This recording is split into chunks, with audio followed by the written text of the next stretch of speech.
Hello, everyone. Thank you for joining us today. We're thrilled to welcome you to what promises to be another insightful Guest Talks webinar.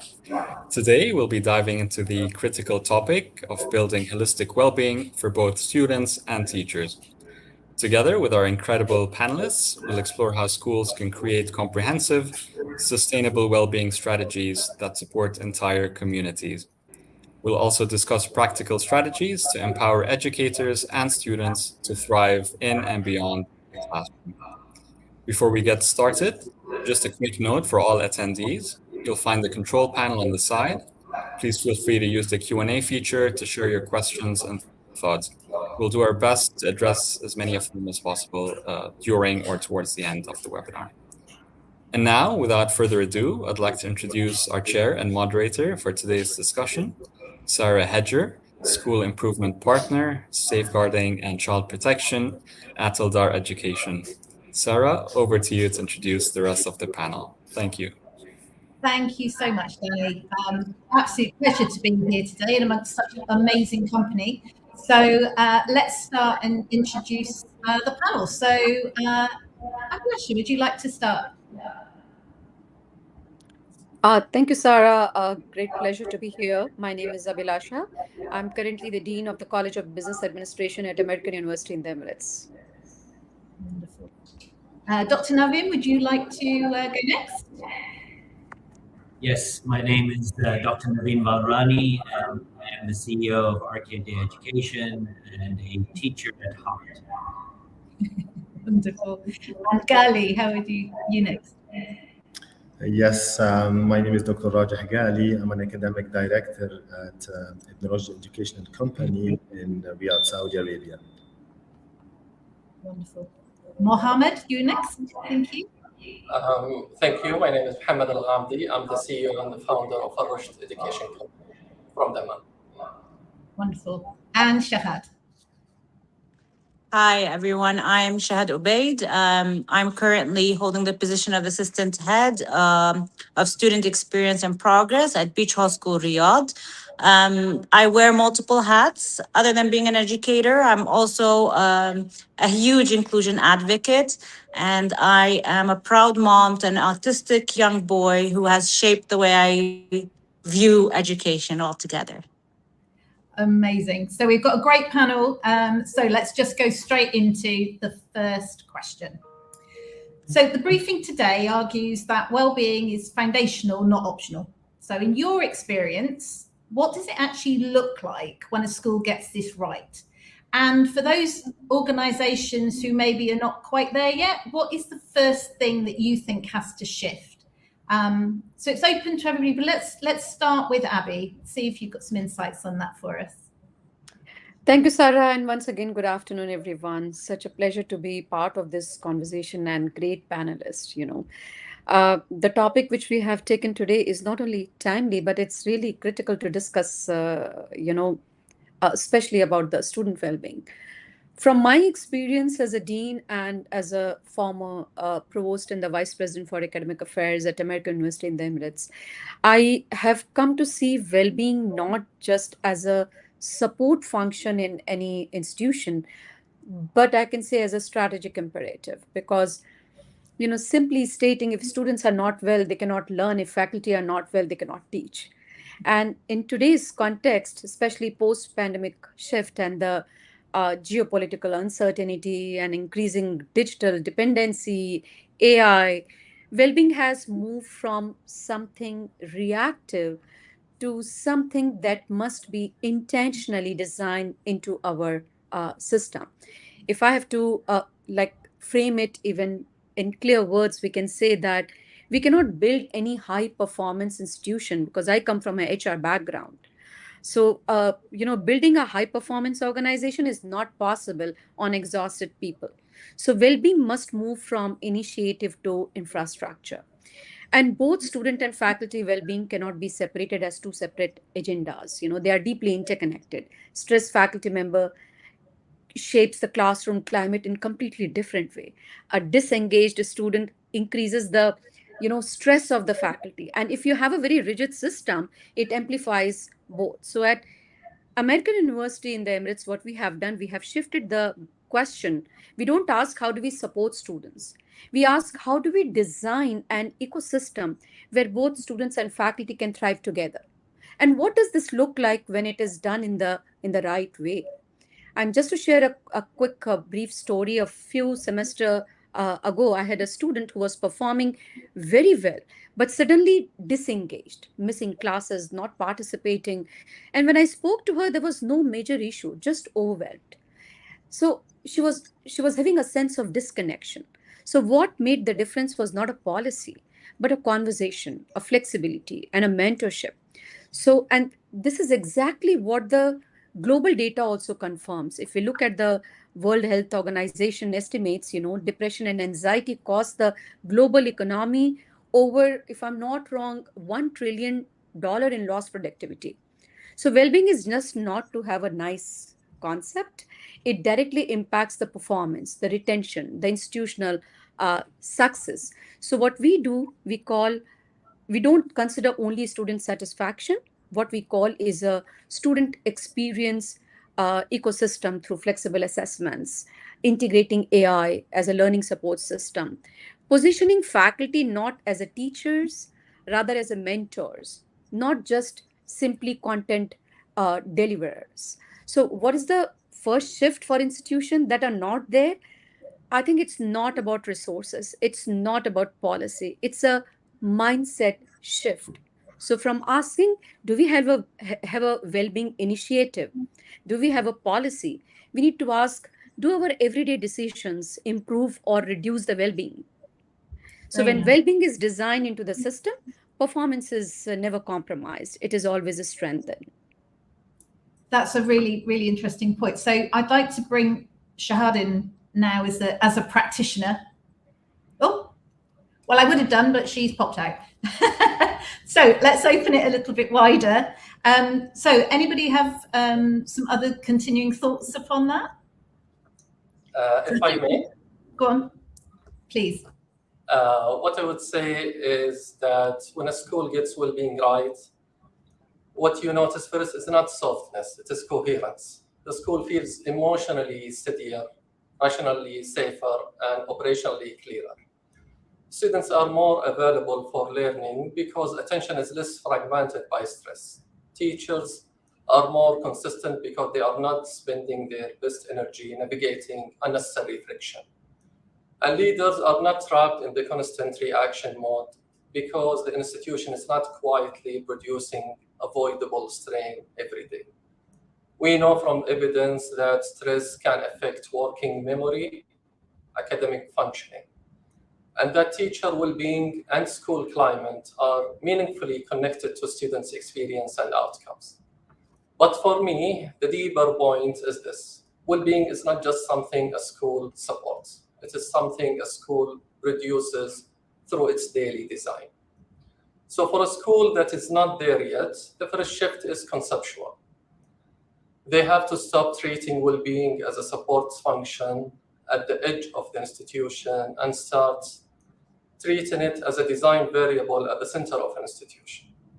That changes the leadership question from what initiative should we add to what is in our current system is creating depletion, fragmentation, or loss of trust. Once you ask the question, the conversation becomes much more serious because you are no longer talking only about programs. You're talking about operating model itself. The real question is not whether the school values well-being. The real question is whether it is daily design produced it. Perfect. So what I'm hearing here is that potential first shift is around a leadership decision and a conceptual decision. Has anybody got anything else to add to this before we move on to the next question? I'd just like to say that on the ground and the way it looks in schools, when you get it right, it's evident from the day to day. If you walk into a school, you can see that this place has got it right. It's a relationship, it's a language, it's that sense of safety that everyone feels around themselves. I'd just like to add from an inclusion aspect, as an inclusive school, it's also important, and it is visible when it's gotten right, is you'll be able to see that all children, regardless of their needs, their backgrounds, whatever their capabilities are, they do feel that sense of support. They are, they are truly valued, because a lot of times you see it just as a slogan. We value well-being, this, that. But when it's embedded fully in the culture, the daily to day practices, that's when you've got it right.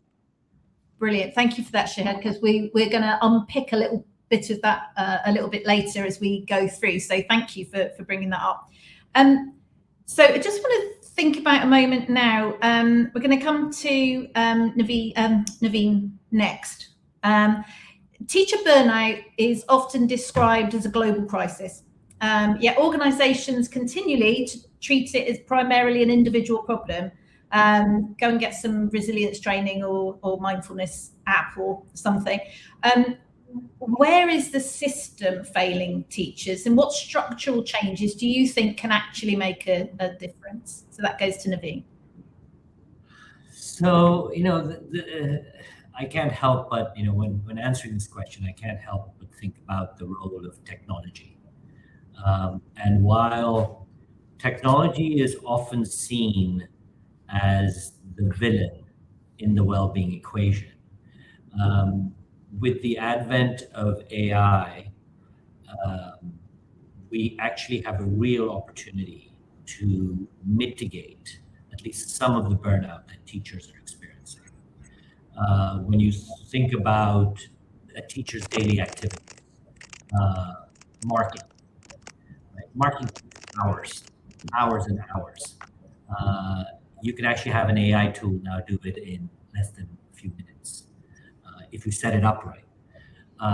When you think about having a teacher assistant that a teacher needs to manage within a classroom environment, and you think about what an AI assistant would look like, that could possibly mitigate some of the teacher stress within the classroom.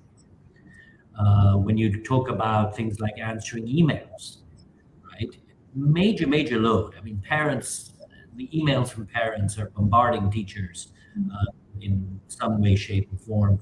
How does a teacher plan for their day, plan for every lesson, and at the same time answer emails, do marking, and then expect to show up in a nice chirpy mood every day? And AI can go a long way to mitigate some of that, at least some of that stress that's leading to burnout. I also think that in most countries, and not all, in most countries, and this is even pre-AI, right? And this is literally for decades now, that structurally we need to address the respect that is being given to the teaching profession. Teachers are an extremely important part of a well-functioning society. And we need to firstly acknowledge that, recognize that, and then their compensation needs to reflect the contribution that they're bringing to a well-functioning society. And until we don't do that, there's going to be problems, because the teaching profession is just not attracting enough people. And the shortages are leading to greater stress on those that are teachers. And that's leading to burnout, and that's leading to more leaving the profession.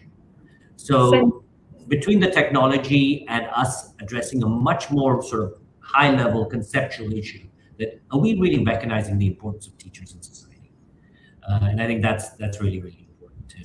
So what I'm hearing there is that it's actually good business sense to invest in the well-being and health of our teachers and staff, and in the longer term for children, of course, the outcomes are very clear. Has anybody got something they'd like to add to this?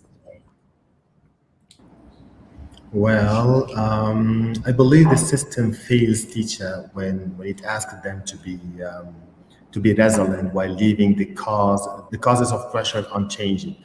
I'm supporting Dr. Navin in this. We cannot solve burnout only by telling teachers to practice self-care. If the timetable, workloads, marking expectations, communication challenges, accountability system are exhausting them, definitely. The structural change that matters are very practical, I think, protecting planning time, realistic deadlines, sometimes clear priorities, and fewer last-minute demands. This is very important. In my view, teachers' well-being improves when leaders removes unnecessary pressure, not when they simply motivate teachers to tolerate it. Absolutely. I think some of the best examples I've seen is where, you know, when schools are retaining great teachers, it's because they're consistent in thinking about protecting time, listening to them, and actually acting on the feedback. So thank you for that. Abby, coming to you. On a quick note, Sarah, I'm mindful of time as well. But if you look at the survey, like the Gallup survey, 44% of the employees globally, they report stress. And education is among the most affected sectors. Now, here's the issue. We are solving burnout, but I think at a wrong level. We tell faculty to be resilient. We ask faculty to attend the well-being workshops, but we don't ask them, why are they overwhelmed in the first place? Are we having a conversation like, I just think shifting the conversation from supporting faculty to redesigning the systems completely. So that was just because burnout is not about people failing, it's about systems needing the redesign. Very, very good point. Thank you for that, Abby. So let's move on to student mental health now. So we know that mental health challenges in young people are rising globally, but schools often struggle to distinguish between what's theirs to address and then what actually belongs in clinical services. So how do we build school cultures that identify and respond to emerging wellbeing needs early? So without medicalizing that normal human interaction that we value so much. I was going to go to Shahad. I'll open that up actually to the group, and then we'll pull a Shahad in a bit later when she's back. Do you want me to quickly share my... Thanks, Abby. Yeah, you go. Yeah. So, once a student came to me and he said that I'm falling behind, but I don't know why. And there was no major issue, just accumulated stress. And more than stress, I can say lack of confidence.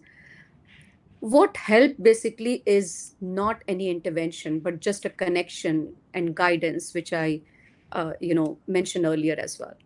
So if you look at UNESCO reports, 1 in 5 young people, they experience, mental health challenges. Not every challenge requires a clinical intervention. It's just, I prefer a 3-level model: awareness, our faculty trained to identify some of the early signs. Is there a belongingness, like through participation in clubs, student parliament, leadership role, become a principal for one day. So become a teacher for one day, so they understand the challenges of the teacher. Because I just saw one of the comment from one of the attendee who is saying very clearly that how can we address the situation where teachers are, also overwhelmed because of the parental demands. So the key question is this distress or is the part of the learning journey? Schools should not replace the therapist, but they must never ignore early signals, That's my take. Would anybody else like to come in? I'm interested in whether there's a learning. If I may, I want to echo that important distinction between pathologization, distress, and ignoring early strain. Schools should not do neither. Not every difficult emotion is a disorder, but that does not mean that school should wait until a problem becomes clinical before they respond. The more mature approach, in my view, is to build an environment with a strong relational infrastructure, early noticing, and clear boundaries.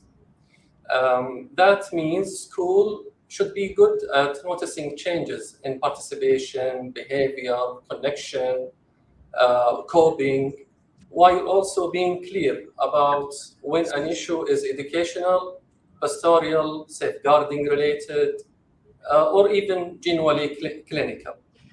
So I would say the role of school is not to become a clinic. The role of school is to become better at early recognition, relational response, and appropriate escalation.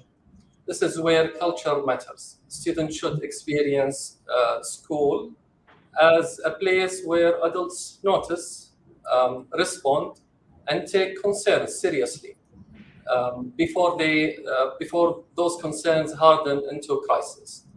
The goal is not to medicalize normal struggle. The goal is to become better at noticing when normal struggle is no longer being carried well. Perfect. So that links really well with what we were talking about a little bit earlier. So to do that, I guess the school day needs to be designed so that teachers aren't running empty by mid-morning. That takes intention and time. Shahad, can I bring you in now, thinking about that?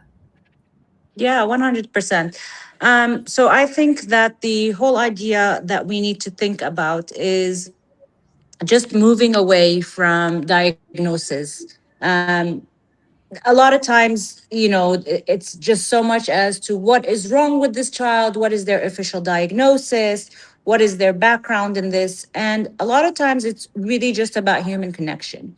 It's about understanding what has happened with this child, what has shifted their character or their performance or whatever it is.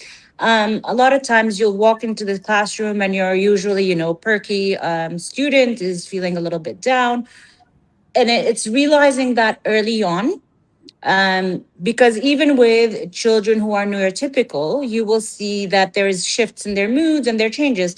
And us as adults ourselves, the way we are and how we carry ourselves daily. If I spilled my coffee on myself in the morning, I'll walk into class grumpy. And it's that reality check that I have to know, because a lot of times what adults perform or how they enter into the classroom and how they present themselves very much mirrors what the student experiences. So the first point of contact, I would say, is check yourself, check what you are projecting to the child first.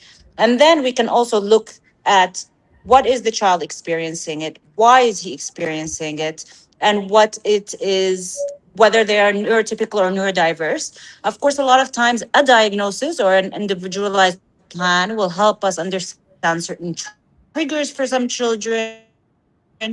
Um, But at the end of the day, children are children and adults are adults, but we are all human and the human experience is one. The other day, I got this strange comment from a child in my class, and it just made me so self cautious and so aware that the way I walk into school, the way that I present in a classroom is impactful to the children. On that particular morning, I had changed my attire and I had chosen a perfume that I don't typically put on. And I'd forgotten about that. I've just sprayed the perfume on and walked out of the door and headed to school. Lo and behold, by the end of the day, one of my grade 4 students, girls, because this is very much a girl's perspective, she comes in and she comes close and she's like, "Miss, can I ask you a question?" And I'm like, "Of course you can." She goes in and says, "You've changed your perfume. It's not the one you wear every day." And I just had this moment of, wow.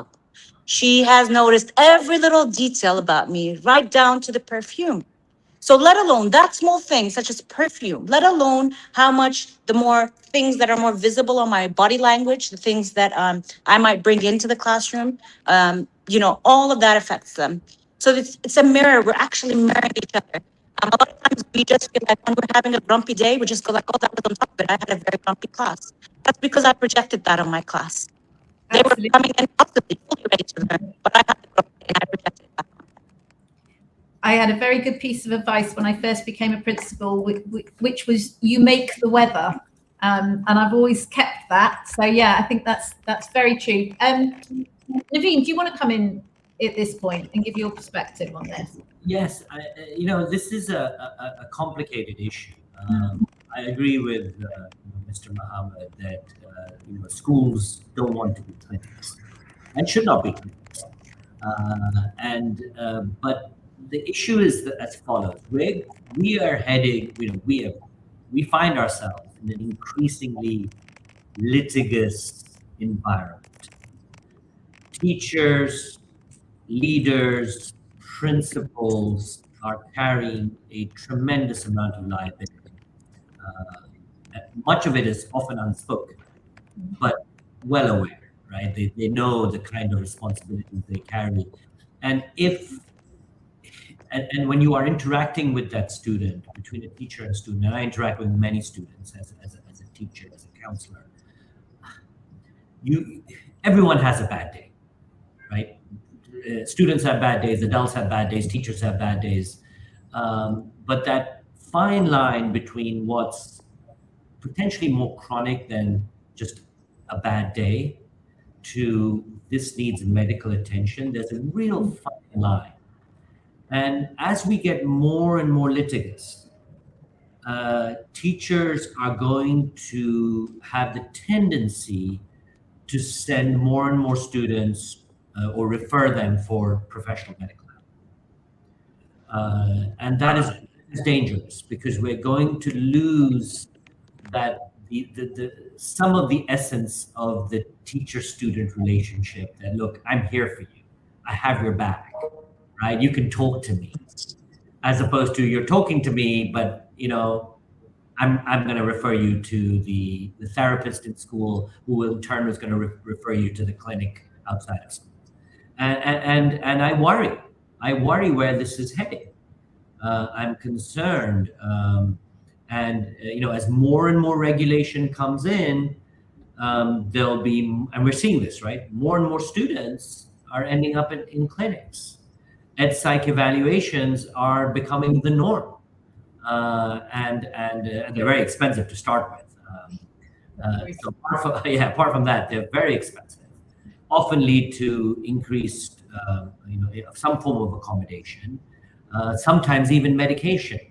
And I'm really concerned at the trends I'm observing amongst students ending up at clinics. And I think, thank you for that, Naveen, because I think sometimes schools can feel a bit like they're another emergency service, which clearly is not their role. So I'd like to just move on a little bit now to thinking about whole school frameworks. So there's absolutely no shortage of wellbeing frameworks and models out there. We see them everywhere.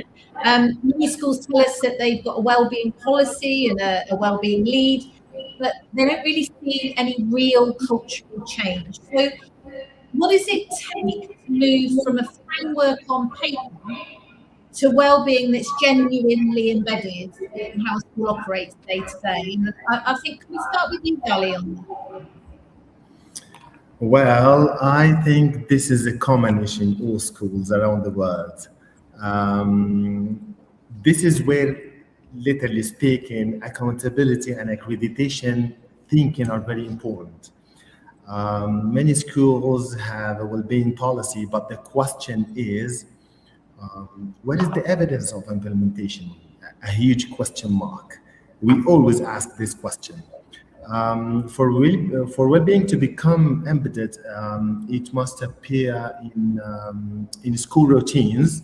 It must reflect it in lesson observation, or we can ask some questions. Is it a part of the teacher appraisal, for example? And this should be a crystal clear for the staff, of course.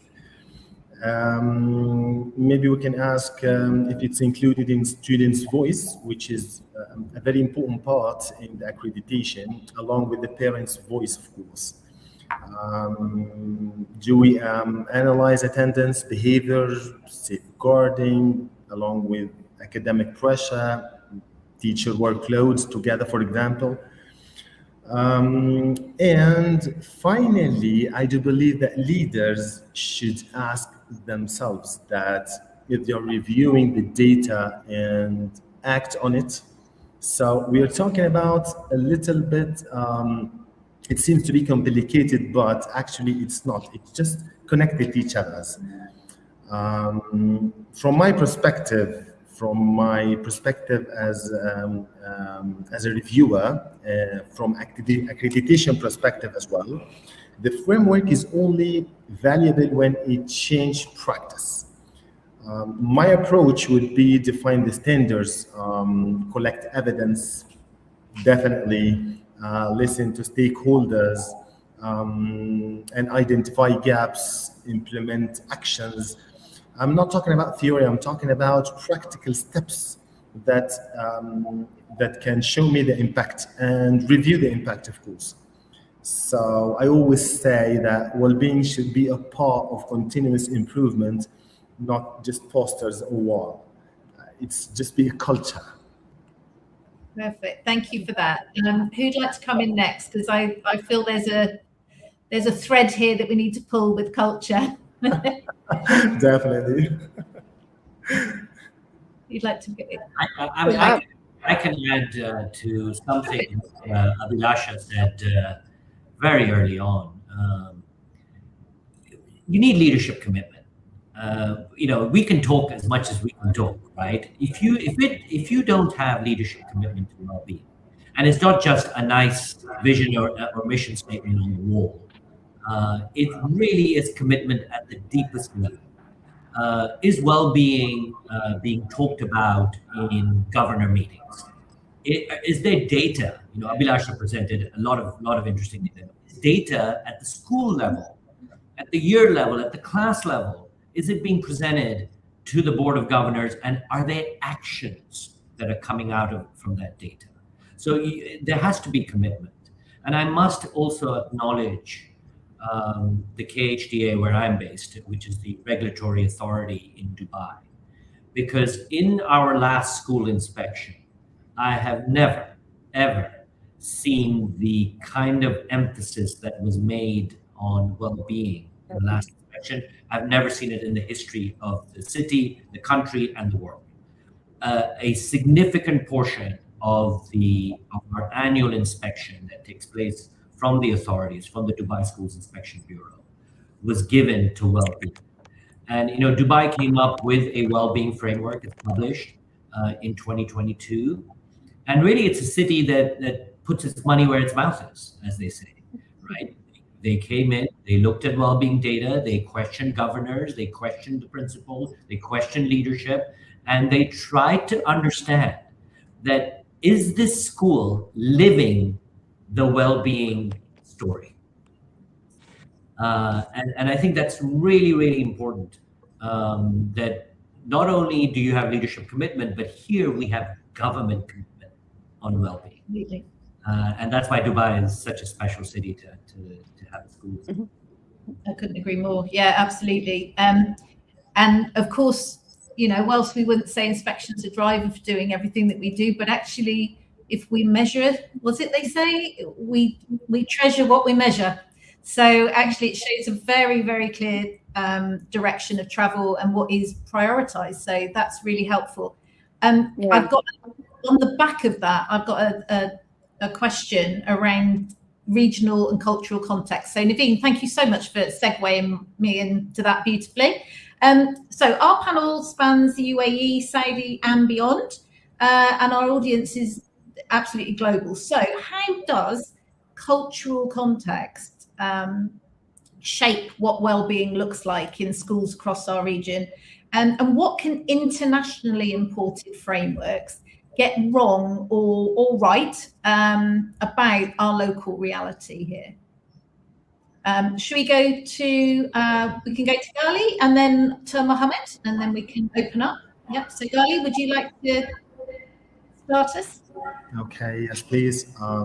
First, I'm going to talk about Saudi Arabia and then a little bit about the international frameworks.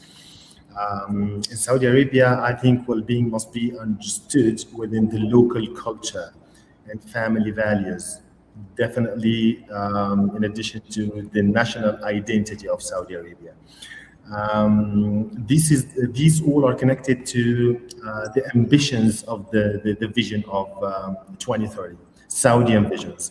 So we cannot simply import an international framework and expect it to work in this system without adaptation. And I think this is the issue or the minor issue. What international framework can do is give structure, language, and evidence-based practice, of course, as we mentioned before. But what they sometimes get wrong is assuming that well-being looks the same everywhere. In Saudi Arabia, well-being should connect with,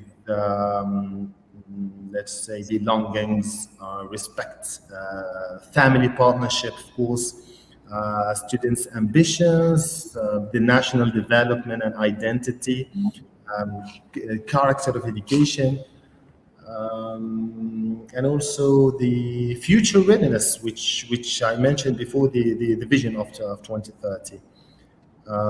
This vision is not only about economic transformation, I think, and I do believe it's also about developing capable, confident values driven by young people, which are considered to be our students right now.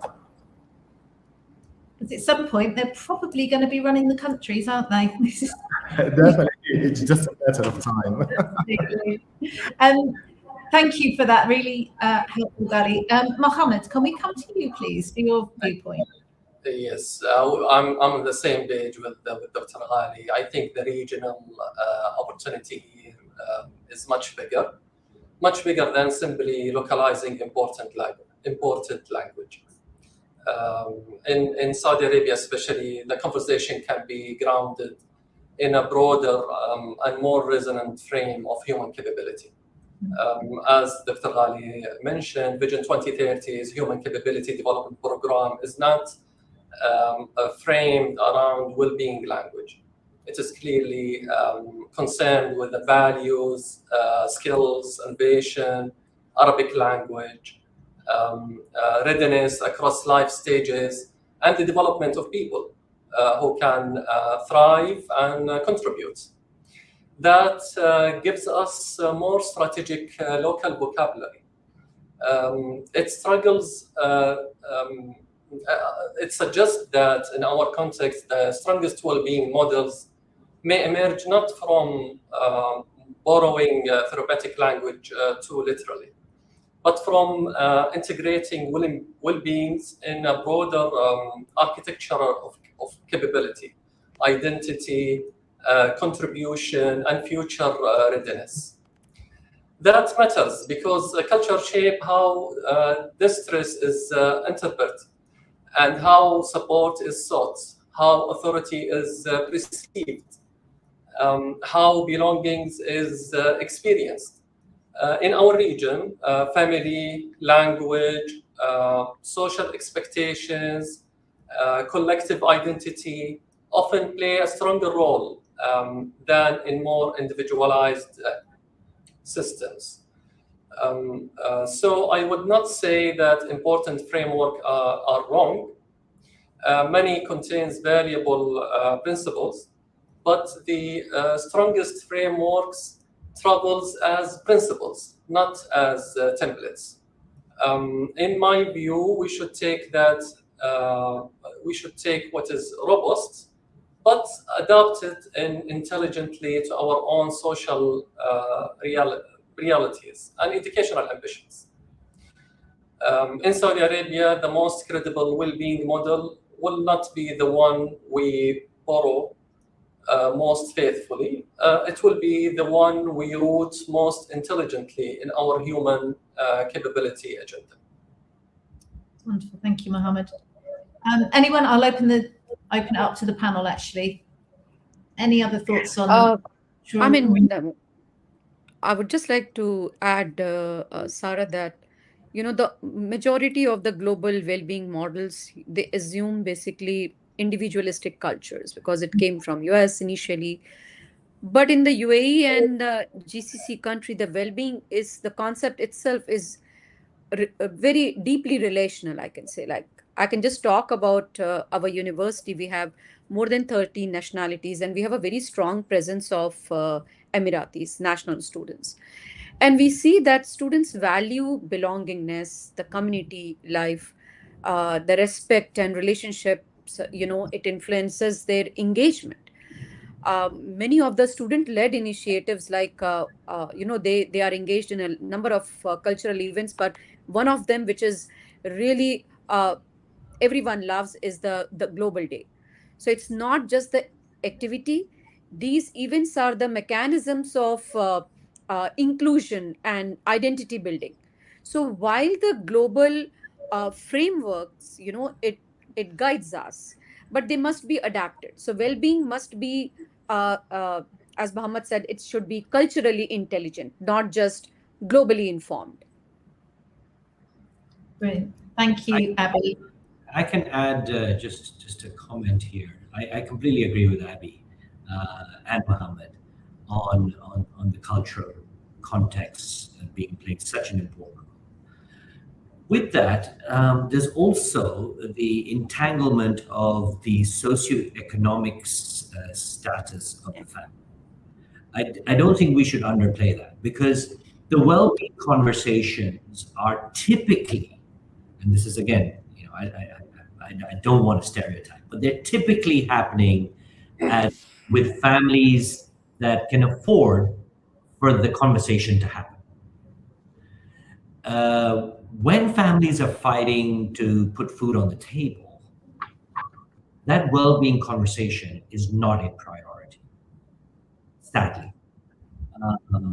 And it's probably needed more there. And as much as we talk about well-being in schools, well, we often forget that if you look at the total number of hours of a student's life in a year, they're spending much more time at home than they are at school. And the conversations at home is where we need to focus, particularly for families who belong to lower socioeconomic groups. It is very difficult when you're struggling, when you're a family of, let's say, 5, 6 people, and you're sharing one laptop, and you're trying to do homework across that one laptop. Well-being is not the priority, right? And understandably so. But it's there where the most attention is needed. And again, this goes across, different cultures look at it this different ways. I mean, there are cultures where they say, take it on the chin. Let's move on, right? Okay, you're having a bad day. You might have a second bad day. Get up, get going. And there are those that provide a much more supportive, nurturing type environment and conversation. And it's our job as educators to not only educate, to support the students, but also educate the parents. Absolutely. And let's keep the parent piece with us as well as we go into the next questions, because the brief makes the point that student well-being and teacher well-being are inseparable. If that is true, then what's the most important thing a school can do to address both of these things simultaneously, rather than running two separate programs that never really talk to each other? What does that look like? Shahad's gone again. I will open that to the group again. Who'd like to take that one? I can start with a very simple idea. Students don't just learn the content. When they go to school or when they go to universities, they absorb the energy, environment, and relationships. And we have evidence to support this. Like we know that teachers' well-being directly influences the student engagement, their motivation, their course learning outcomes, their learning outcomes, which are so critical. So if a student and teacher well-being are inseparable, and I strongly believe they are, then the most important thing a school can do is to design for relational culture, not the parallel programs. Because the moment we create separate initiatives, one for student, one for teachers, where well-being actually happens is the classroom interaction. So at the university, we focus on what I could say, uh, the relational teaching. Faculty are not just instructors, or teachers are not just instructors. They are mentors, they are facilitators of experience. So engagement goes beyond the lectures to dialogue, reflection, connection, and feedback is always continuous. It's human and developmental. It's not just evaluating students. So I have personally observed this: two classrooms, same content, same curriculum, but completely different experiences depending on the energy, the presence, and engagement of the faculty member. So the real lever is not just adding more programs, it is shaping the culture of the institution. Again, back to the culture, because that directly shapes what student experience. Yeah, and the value of relationships. So while we've got Shahad still here, I'm going to just ask I've her. been roaming the school to try to find a spot where the internet is less likely to kick me out. So I do apologize for the various backgrounds. Yeah, I'll just chime in right away. So, at a practical level, I think the most important thing we need to do is to intentionally build. Again, it's that culture. We keep saying culture. But that's the thing. It needs to be felt and experienced, not just stated. A lot of times it's within the ethos, it's stated everywhere that we value this, we value that. But instead of having them as two separate programs, we need to focus on how people are experiencing it every day. And what does that look like in practice? It means shifting from looking at initiatives, these kind of, showy things that we do. Oh, we value well-being. We do all of this, and we have this retreat and this and that. So there's a lot of these showy things where we use things like, oh, we celebrate birthdays, or we do this.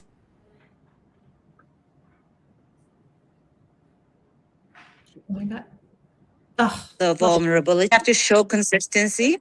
I think humanity is very important as well. We're all humans. And it's not just all day, every day about accountability. We are all accountable, of course. And that's our job as professionals. So staff really need to feel safe. They need to be able to seek help without fear of judgment. It's creating that culture where there is no consequence to being judged. We there is time to connect. There's time for us to understand that tasks are not just to be completed. There are human needs that need to be considered. And when we do all of this, we need to prioritize relationships. The relationship and the culture within the institute is really, it really matters. So we need to shift ourselves and say, how are we showing up for ourselves? Are we showing up the same way that we show up to our students? Because a lot of times it's so student oriented. And me as a teacher, will show up for my students every day, sit and listen and talk to them. But the question is, who shows up for me? As a member of this community, as a stakeholder in this institute, when I'm really struggling and I'm overdue for all my tasks, do I really have a safe space to go and say, you know what, I'm behind on all my to-do list, this has not done? That is the truth of well-being. Is it a safe environment to come and say, hey, this weekend I'm moving house, so I'm swamped, can I get a little bit of grace here?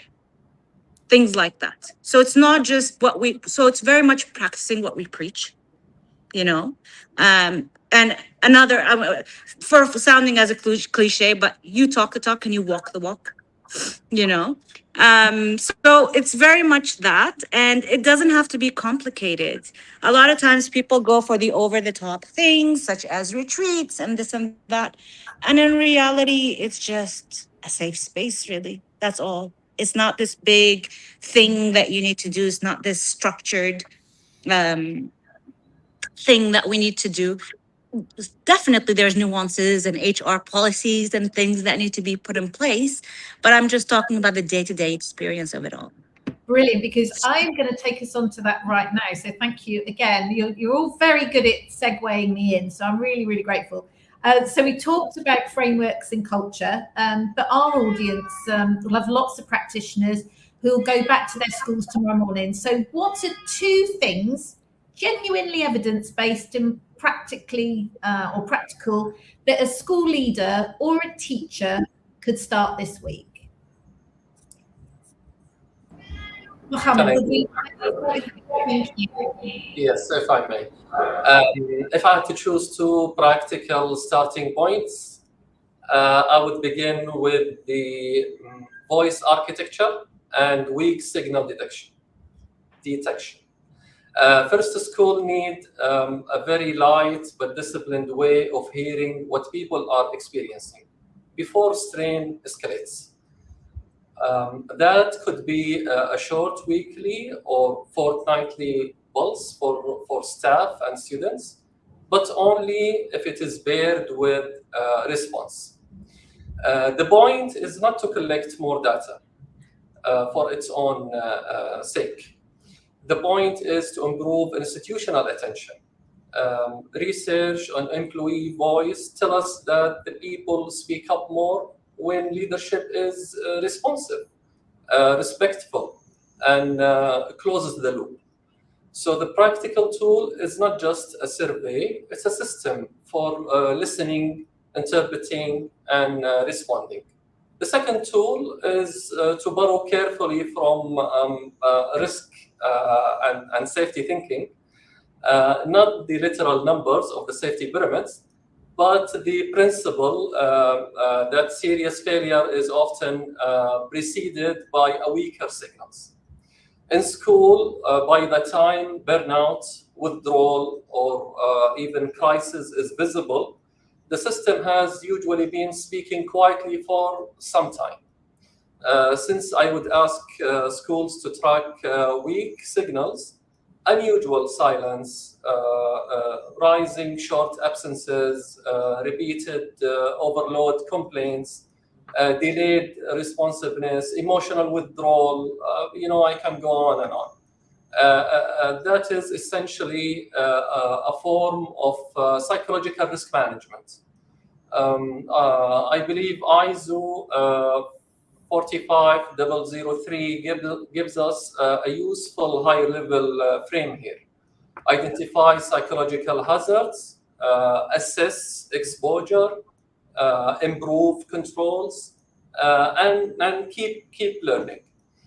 By the time well-being failure becomes visible, the system has usually been speaking for a while. The real leadership, in my view, the real leadership question is whether we were listening early enough. Perfect. Thank you. That's really helpful, Mohammed. Sarah. Yes. I just want to quickly answer. I'm sorry to go back with what Shahid said, just in one line, that if we want to improve student well-being, I think we should start by asking how our teachers are experiencing our system. So just wanted this one line to be added there. 100%. Yeah. 100%. Yes. And just on a quick note, if we want to have a practical tool, I always tell my faculty members, please start the class with a 2-minute check-in, which is simple question. What's one thing on your mind today? Just to build the psychological safety, the engagement, because we know that research has proved that psychological safety improves the learning outcomes.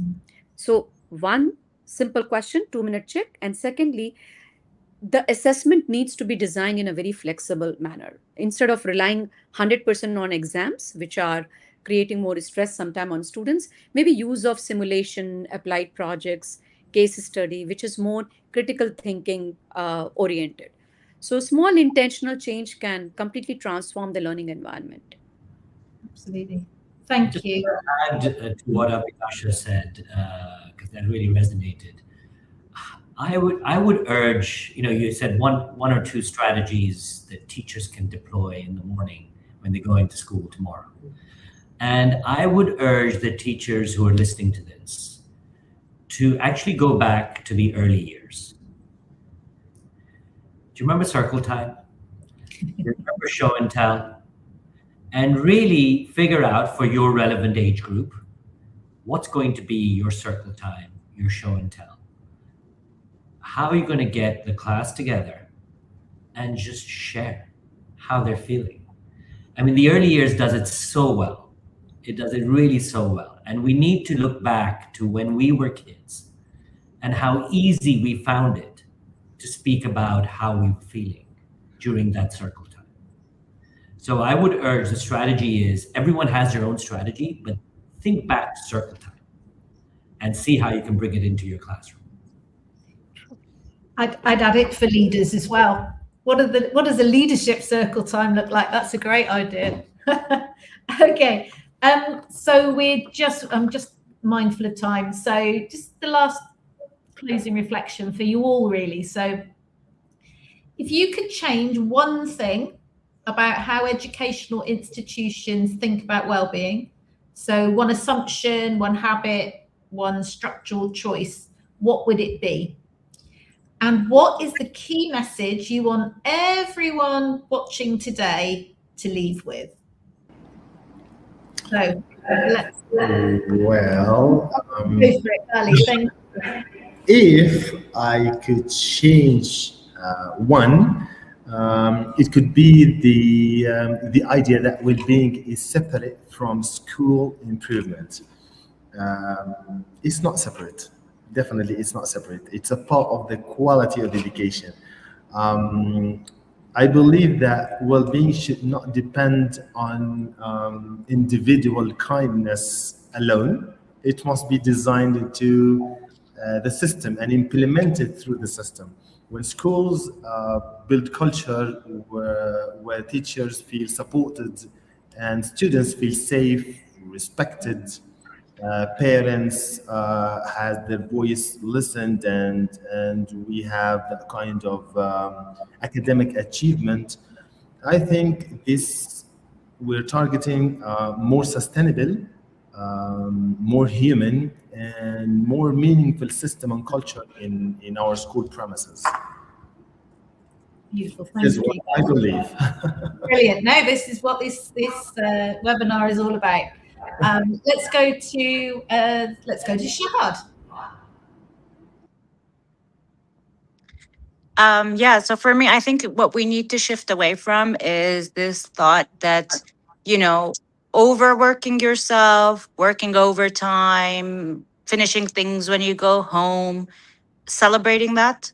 And that also plays out for students as well, celebrating overexerting ourselves. We also sometimes do that to our, our perfectionist students. We keep urging them on, you're doing brilliant, you're doing great. We don't realize they are internalizing the idea of I must always do more to get that praise. Because sometimes, it's celebrated unintentionally.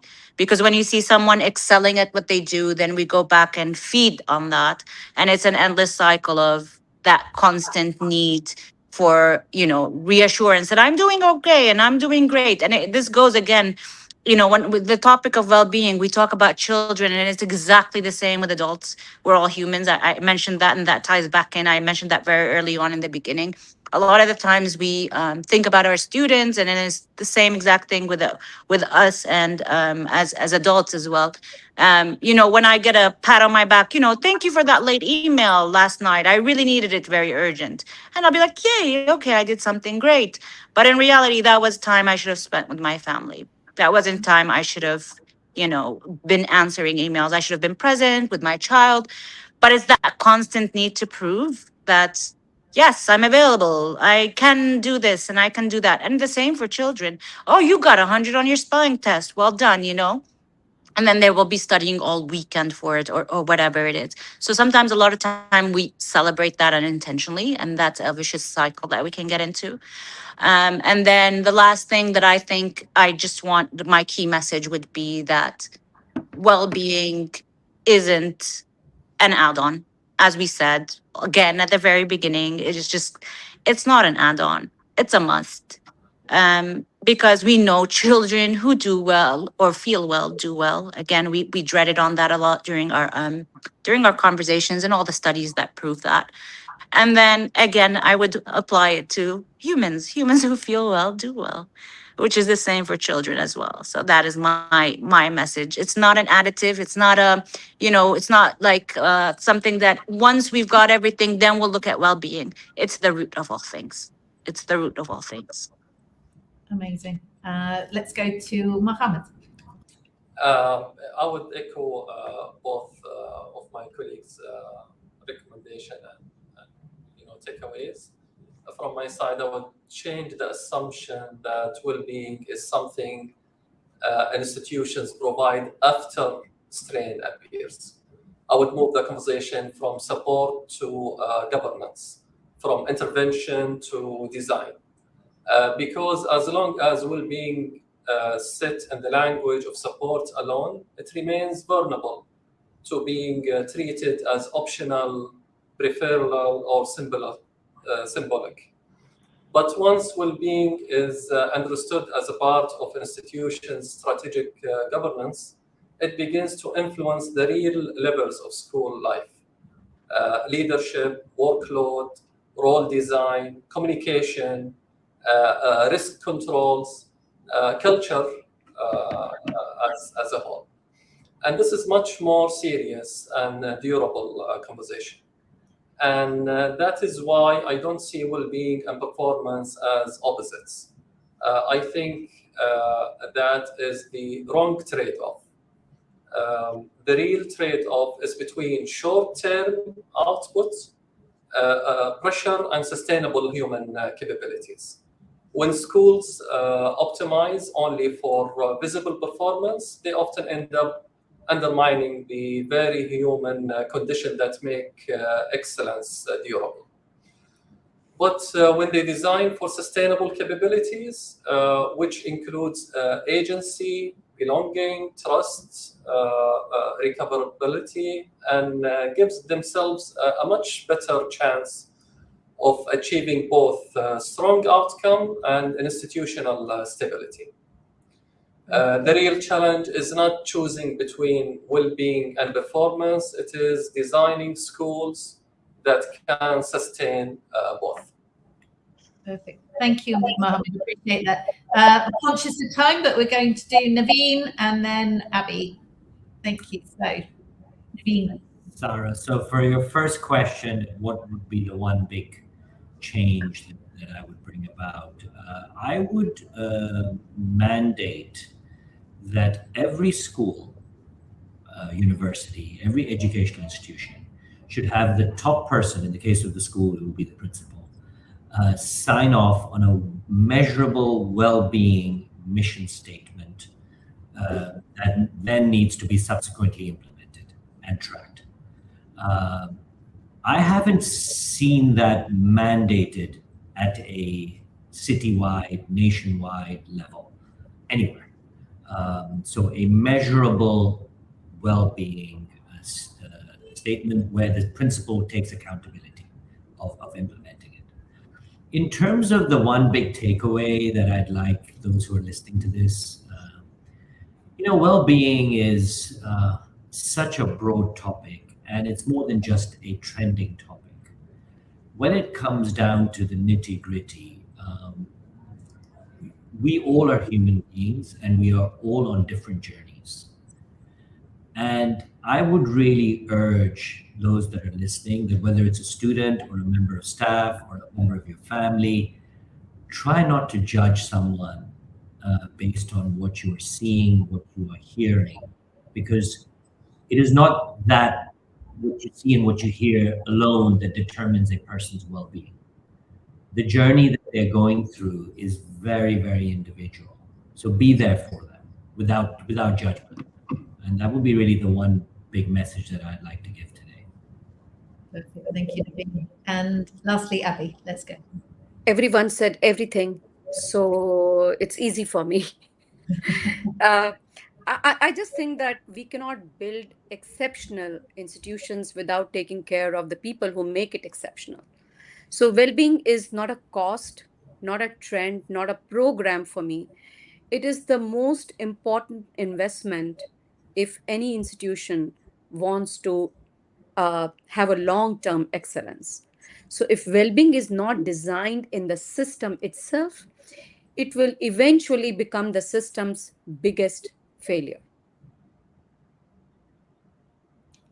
Thank you. That's great, Abby. From me, I would just say, please, relationships, relationships, relationships. Know each other, know your students, and take notice. So thank you all very much. I'm just going to hand back to Danny now. Hi, Danny. Hello, Sarah. Thank you all so much. That was really inspiring. And unfortunately, we ran out of time and couldn't get to some of the we had some fantastic engagement, comments, and questions. But it definitely calls for perhaps a follow-up webinar, or maybe we'll try to connect you or pass on some of these questions offline to try to get to those who asked them. But thank you for everyone who joined us today for this enriching discussion. A huge thank you to Sarah, Professor Abilasha, Dr. Ghali, Dr. Naveen, Shahid, and last but not least, Mohammed, for sharing your expertise, insights, and really actionable strategies with us today. If anyone from the audience would like to connect with our speakers or have any questions, please don't hesitate to reach out to us at marketing@guesseducation.com. Before you go, we'd love to hear your feedback. You'll be redirected to a short survey. It only takes a minute or two, and your input really helps us shape future webinars to serve you better. A recording of today's session will also be available on our YouTube channel, and we'll also send it to all attendees by email. Thank you again for being part of today's webinar. We look forward to seeing you at our next one, and hopefully in person at our events later this year. Take care and goodbye for now. Thank you. Thank you. Thank you all so much. Bye. Thank you.